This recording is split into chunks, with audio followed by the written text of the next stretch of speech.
Just a couple of hours ago, Russian President Vladimir Putin signed decrees recognizing Ukraine's breakaway region as part of Russian territory, a move to which U.S. Secretary of State Antony Blinken previously promised a swift and firm response. Secretary Blinken said the move would amount to Russian government's wholesale rejection of its earlier commitments. Based on what we've seen so far from the Biden administration, how might the U.S. respond? Well, join me to talk about this and more is U.S. Congresswoman Vicky Hartzler. She is a member of the House Armed Services Committee. She represents the 4th Congressional District of Missouri. Congresswoman Hartzler, welcome back to the program. Thank you, Tony. It's good to be here. All right, can we get your thoughts on the latest developments in the Ukraine situation?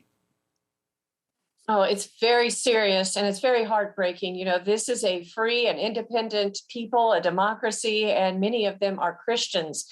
And the thought that you have a thug like Vladimir Putin that just wants to, through raw power, take this country is just absolutely heartbreaking. And the weakness of our own president has sadly, I think, only enabled this to take place after what President Biden did with the debacle of leaving Afghanistan. It just showed how weak we are. And this president has not negotiated in good faith with Putin from the beginning. He's acquiesced. And now we're at a doorstep of losing this nation and their freedom being squashed. It's truly a dark day. Congresswoman Hartzler, the big divide between Republicans and Democrats in Congress over this issue, I mean, they're unified on the fact they want to help Ukraine, they want to support Ukraine. But the idea of sanctions, Republicans feel like the sanctions should be put in place now to deter any further action by Russian forces. But the Biden administration says, oh, you can only use them once, so we're going to wait until afterwards. What good will sanctions do after they invade? Oh, it's ridiculous. It doesn't even make any sense. No, I believe they do need to be putting sanctions on them right now. You don't wait until perhaps tens of thousands of people are killed and missiles have been launched and airplanes attack and drop bombs and ships shoot off missiles and tanks invade your country and then put in sanctions. Now is the time to sanction them and to tell Putin, if you want these sanctions removed, then move your troops and your tanks and your airplanes away from the border. Then we can sit down and talk. That's what we should be doing right now. Is this another example of the fallout of our withdrawal from Afghanistan, the implications of this showing weakness that, our enemies just don't take us serious as a nation? No, we are at a place, sadly, where our allies don't trust us and our enemies don't fear us because of the weak hand that President Biden has shown and this terrible debacle in Afghanistan.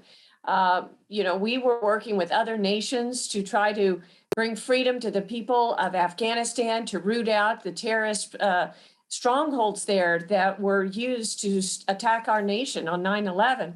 And here, the president had no plan. He left over $90 billion of equipment there.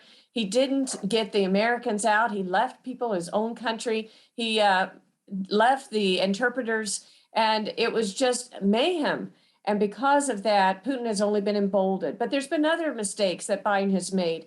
The criminals that work at the behest of Putin took out through cyber attack the Colonial Pipeline earlier that shut down the whole energy on the East Coast. And what was the response of Biden? He says, well, I talked to Putin and he promised not to do it again. But if he crossed the line, if he gets some really, really bad things, then we're going to act. And then he talked to him about getting back in the INF treaty. He shut down our Keystone pipeline and then green-lighted the Nord Stream 2 pipeline for Russia. So at every turn, he has acquiesced to Biden. He has shown weakness, and Putin's taken advantage of it now.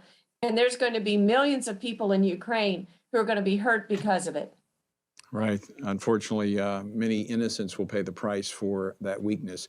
I want to switch gears, Congresswoman Hartzler. The Kansas City Star ran with a headline entitled "Hartzler Launches Transphobic Ad Targeting Transgender College Swimmer" after you ran an ad last week. I want to play a short clip of that ad. Play clip number 4, please.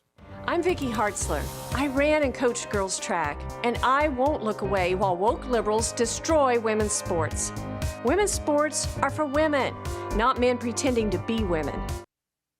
You know what? That seems pretty timely now, given that the Ivy League championships that took place over the weekend, where Leah Thomas, the transgender athlete in the ad, broke records and beat the competition. What's your reaction to Thomas's performance and to the Kansas City Star? Oh, it is heartbreaking for the female athletes that have worked their entire life to be able to get to this spot where they are competing at the collegiate level.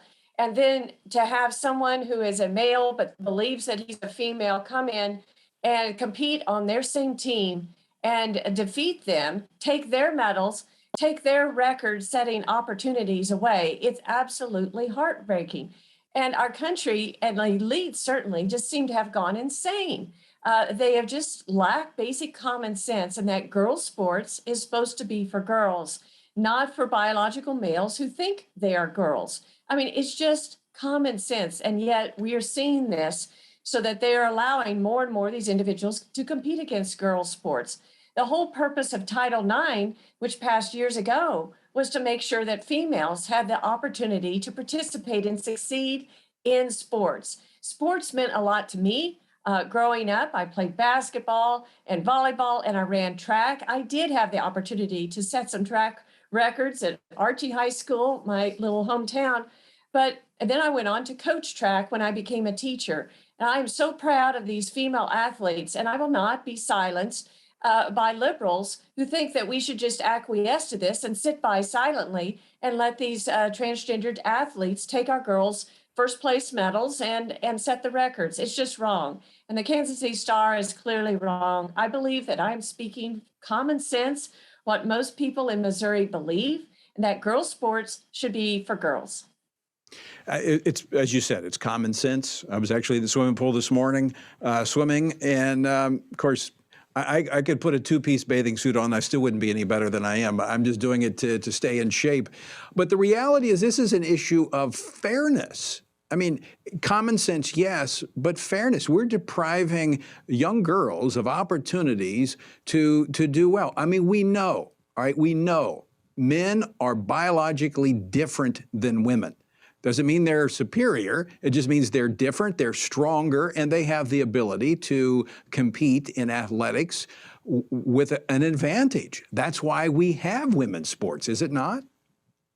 Oh, absolutely. And there were 16 girls on the same team as Leah Thomas, who sent a letter protesting his ability to compete against them and asking the Ivy League to not recognize them, because in the letter they point out that he transitioned after his puberty, and so they point out that he has greater muscle capacity, greater height, greater strength with his arms and the ability to reach out further. And he also has greater lung capacity. Those things are critical components to be able to perform while you're swimming. And it is unfair to allow him to compete against the females who have worked for their whole life for this opportunity. It is about fairness. And this is about feminism too. I have been proud of some of the liberal feminists who are speaking up now. We're finding common ground that this is wrong. Women's rights, should prevail in this case, and every woman, no matter your political affiliation, should be standing up for these girls on these sports teams. Well, Congresswoman Hartzler, I appreciate your courage to stand up and face the laugh that, they deny reality and they want to attack anyone who says, look, this is common sense, shouldn't be happening. Thank you for speaking up, and thanks for being on the program today. Always good to see you. You too. Thanks, Tony.